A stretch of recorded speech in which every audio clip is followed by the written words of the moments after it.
বাংলাদেশে ফ্যাসিস্ট আওয়ামী লীগদেরকে পুনর্বাসনের একটা প্রচেষ্টা চলমান আছে।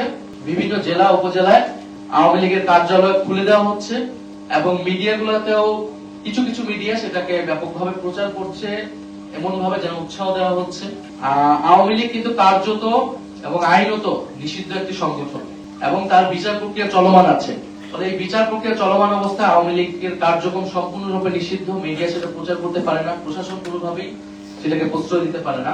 এই যে আওয়ামী লীগের কার্যালয়গুলো খোলা হচ্ছে এবং আওয়ামী লীগকে প্রশ্রয় দেওয়া হচ্ছে, আমরা মনে করি এটা অটোমেটিক ভাবে হচ্ছে। এটা অবশ্যই এই নতুন সরকারের প্রশাসনের এবং সরকারি দলের প্রশ্রয় এটা হচ্ছে। তাদের কাছ থেকে গ্রিন সিগন্যাল ছাড়া আওয়ামী লীগ এটা করার সুযোগ বা সাহস পেত না। গত 1.5 বছর কিন্তু প্রশাসন অনেক জায়গায় ব্যর্থ হলেও জনগণ কিন্তু প্রতিরোধ করেছে।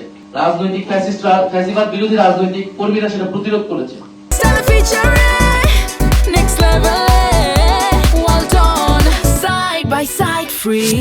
ফলে আমরা আশঙ্কা করছি যে এই নির্বাচনে এরকম একটা যোগসাজগ হয়েছে ভারত, আওয়ামী লীগ এবং বিএনপির মধ্যে, এবং আওয়ামী লীগের পুরো ভোট ব্যাংকটাকে বিএনপি নিজের দিকে নেওয়ার চেষ্টা করেছে। বিএনপির, এটা আমরা আগেও বলেছি, এটা নতুন কোনো কথা না, বিএনপির বিভিন্ন বক্তব্যে তার মঞ্চে জয় বাংলা স্লোগান দেওয়া, আওয়ামী লীগের লোকদেরকে পুনর্বাসন করা, হত্যা মামলা আসামিদেরকে নিজের দলে ভিড়ানো, এই চেষ্টা কিন্তু স্থানীয় পর্যায়ে হয়েছে।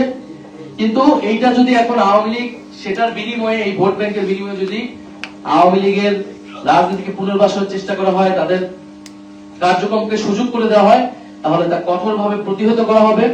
আমরা প্রশাসনের প্রতি আহ্বান জানাবো যে 8টি বা 9টি জেলায় আওয়ামী লীগের জেলা কার্যালয় তালা খুলেছে, সেটা কিভাবে হয়েছে আমরা তার জবাব দিতে চাই এবং অবিলম্বে সেটা প্রশাসনিক ভাবে আইন শৃঙ্খলা বাহিনীর দায়িত্ব সেই কার্যালয় বন্ধ করা। যদি তারা ব্যর্থ হয় তাহলে আমরা কিন্তু রাজনৈতিক ভাবে প্রতিরোধের ডাক দেবো সারা বাংলাদেশে, এবং সেটার জন্য কিন্তু এই সরকারকেও আমরা কিন্তু কাজ করে দাঁড়াবো এই ফ্যাসিস্টদেরকে পুনর্বাসনের দায়।